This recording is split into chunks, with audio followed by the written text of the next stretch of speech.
Hello guys and welcome back to Makeup FOMO. Today we are doing another first impression of a foundation, which is one of my favorite things to film, as you guys know. Today we are going to be trying on the LA Girl Pro Matte HD High Definition Longwear Matte Foundation. You guys have probably seen quite a few videos on this. I have definitely seen a lot going around. It came out on Ulta fairly recently and a lot of people have been wanting to try it out, especially because it is like the matte version of their original Pro HD foundation, which is definitely more of like a luminous, dewy foundation. I do have that and I do really like that. It has great coverage. It's definitely pretty luminous, which, as you guys know if you've watched my previous foundation videos, it's definitely what I prefer.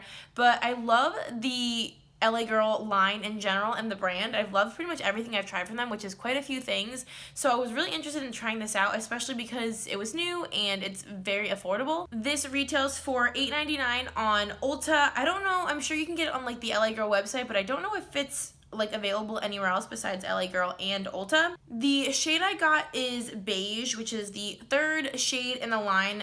It's so hard to tell when ordering online, but the first couple shades looked pretty fair, and I did see a couple people do videos on them, which is what I kind of use to gauge which shade I'm gonna be. I have not obviously tried this on yet, so I don't know how it's gonna work. I still do have like a little bit of a remnant of my tan, so it might work for me, but I don't know yet. So the claims of this foundation is that it evens out skin tone with a soft suede matte finish. So I'm guessing that means like mostly matte, but not fully. The long-wearing formula is lightweight and is medium to full coverage. It provides complete natural-looking coverage and evens skin tone. As usual, I'm going to use a brush on one side and a sponge on the other side so we can test out the different application methods. And that's pretty much it. So I'm going to zoom you guys in and we'll try this on. So I have already kind of prepped my skin. I'll let you guys know what I used. For under my eyes, I've been using my Elizabeth Arden Perpetual Moisture 24-hour eye cream. And then all over my face, I just started trying these maybe a week ago, but I do really like them so far. They're the e.l.f. Booster Drops, the hydration version. It's kind of like just like a beauty oil or like, you know, a face oil. But it doesn't really feel that oily. It feels a lot more watery than oily, but it has, you know, the little squeeze like drop top. So I like it. And I recently just got a whole set of the Mario Badescu like facial sprays. I got this like a 3 set. I haven't tried these before, but I wanted to basically like go hard or go home, so I got all of them. And the one I've been using recently is the one with the aloe, chamomile, and lavender, the purple one.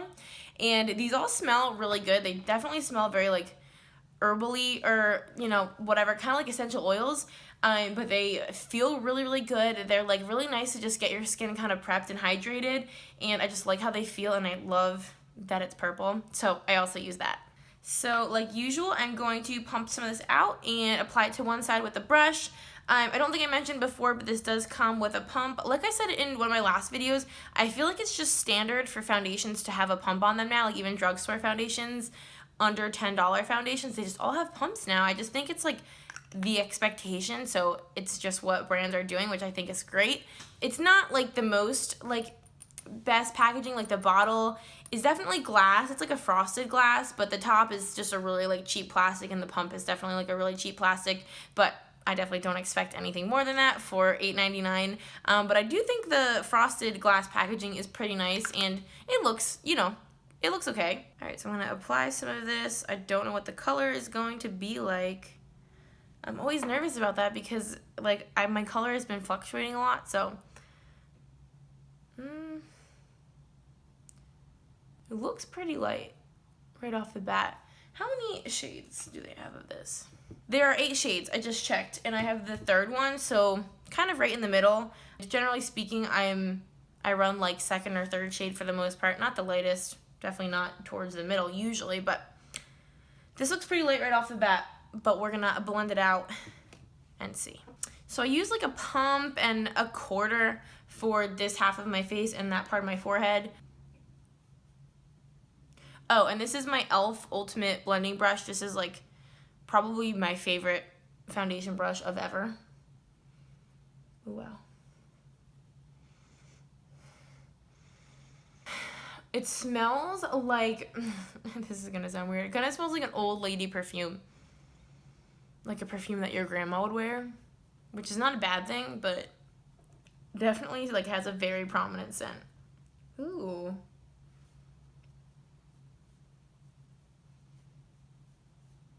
That actually looks really, really smooth. I'm like very, very splotchy. Like, don't look at my neck too closely because my tan is fading off like in a very weird way. Like, in terms of how it's matching, it looks a little bit light, but kind of like a lot of foundations on me, it might oxidize a little bit, so we're gonna have to give it a chance to see if the color changes at all.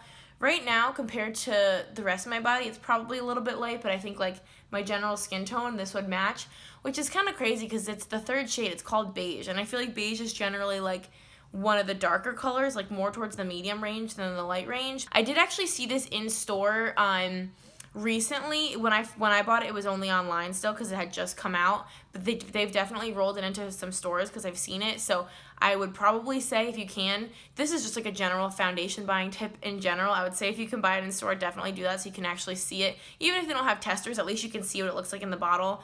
But with the brush, it is looking so smooth. I hope that you can tell on camera, but it literally looks like almost like a filter. Like, it literally just looks airbrushed and completely evened out. I can't see, like, I have a little bit of scarring right here that is completely canceled out. Under my eyes, definitely still a little bit dark, but I didn't put much there. And even on my forehead, it looks really smooth. It definitely seems to be dry though, and my forehead is the driest part of my face. It looks a little bit dry up there, and I did put my, moisturizer up there, so that's the only area that's not looking like particularly fantastic. But maybe with the sponge I can smooth that out a tiny bit more and make it just look like a little bit more refreshed. But on the rest of my face, it looks very, very flawless. As usual, I can kind of already see it settling into my smile lines. My smile lines are just so deep set, I swear. Like, there's no foundation that can compete with my smile lines. But I think that looks really nice so far. I hope you can tell kind of just from looking at me head on, like, how much nicer and like evened out this side of my face looks versus this side. I definitely think like it's a pretty obvious difference. So I'm going to pump out some more, do like my chin, my forehead, this side of my face, and I'm going to use, as I've been using a lot lately, my Real Techniques Diamond Sponge.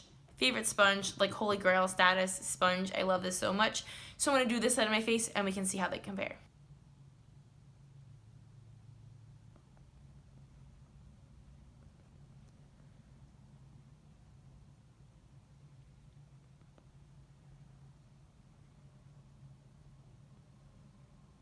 So this is the other side applied with the sponge. I use basically the same amount of product, like one pump for like this half and then a little bit more for my forehead. And I think it looks pretty similar. I definitely feel like my pores are like a lot more exaggerated on this side of my face than this side. I'm not sure if you can tell, but like my pores right here just look very, very defined. And then on this side, I just feel like they're a little bit more blurred out.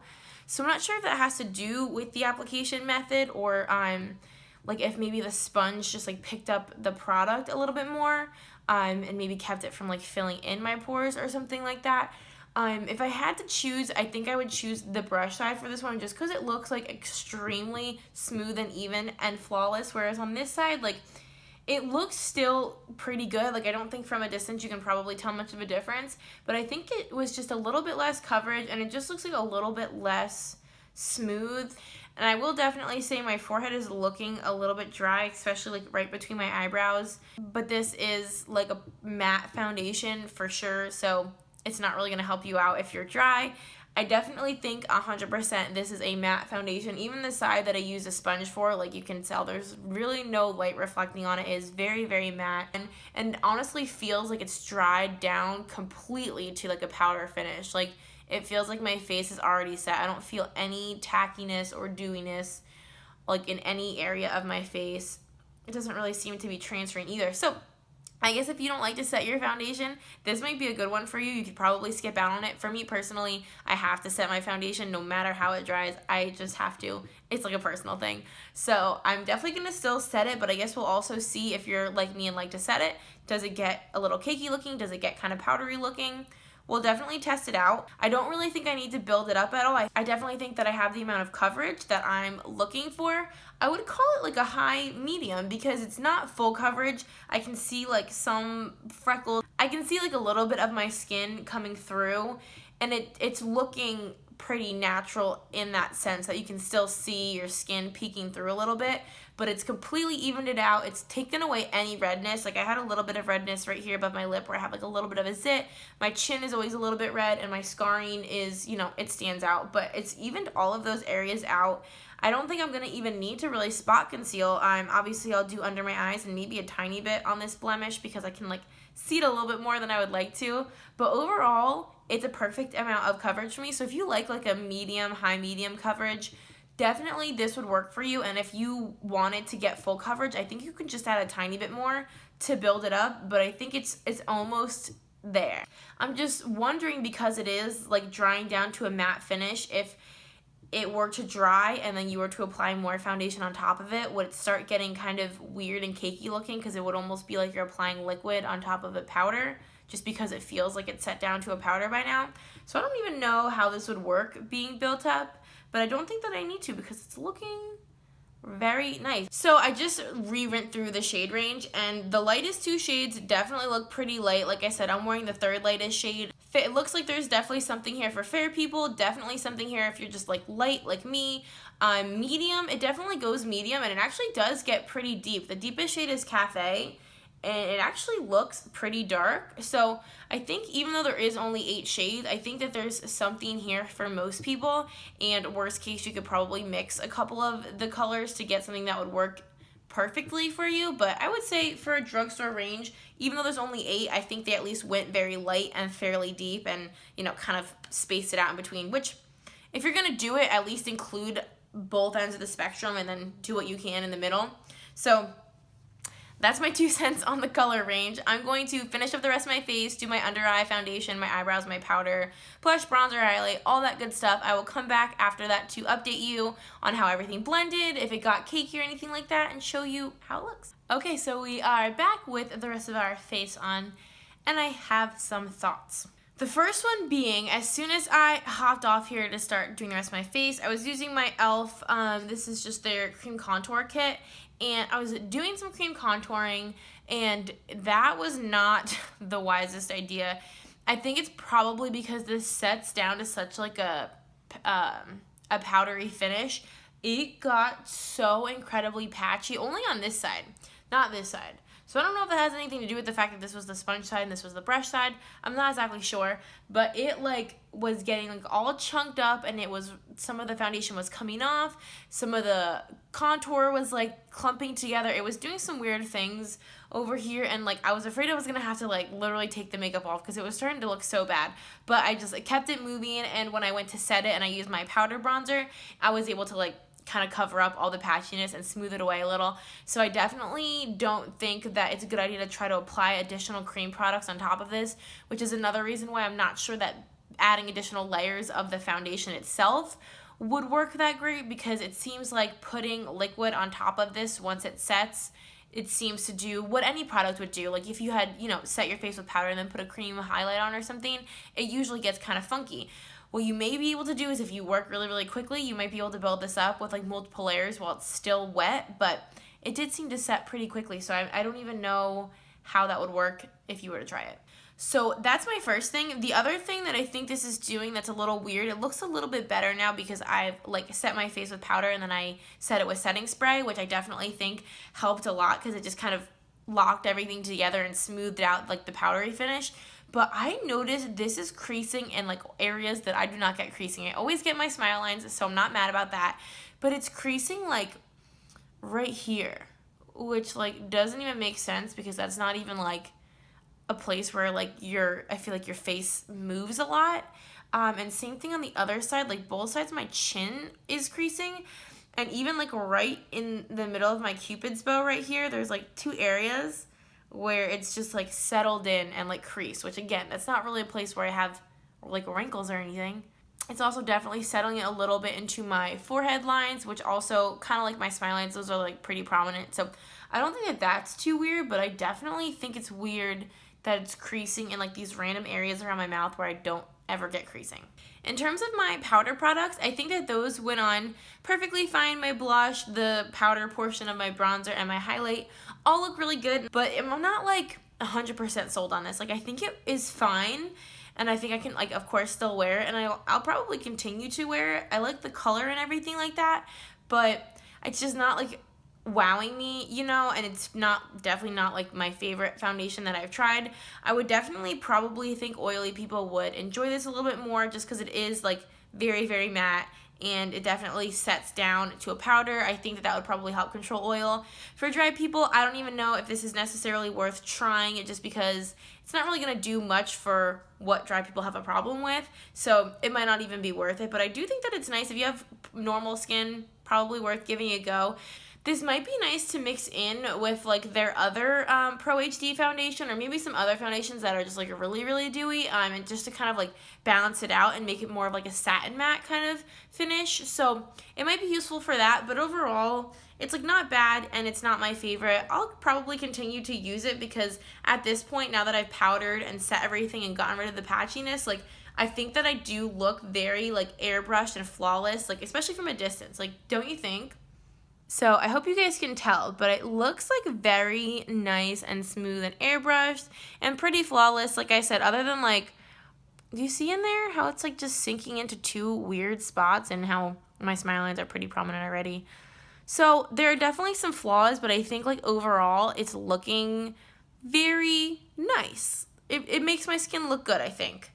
But there's a lot of things about it that I think could be improved. So I'm like on the fence about it. But overall, it's fine. I don't know if I would say like go get it, but I also wouldn't say if you're thinking of trying it, don't. So that is going to be everything for today's video. I hope you guys enjoyed. Thank you so much for watching. I am all about these foundation videos, so let me know what other foundations you guys are loving or that you think that I should try out. I am always looking for recommendations. If you guys would like to subscribe, we would love to have you. We have so much fun here. And until next time, I'll catch you in our next video. Bye, guys.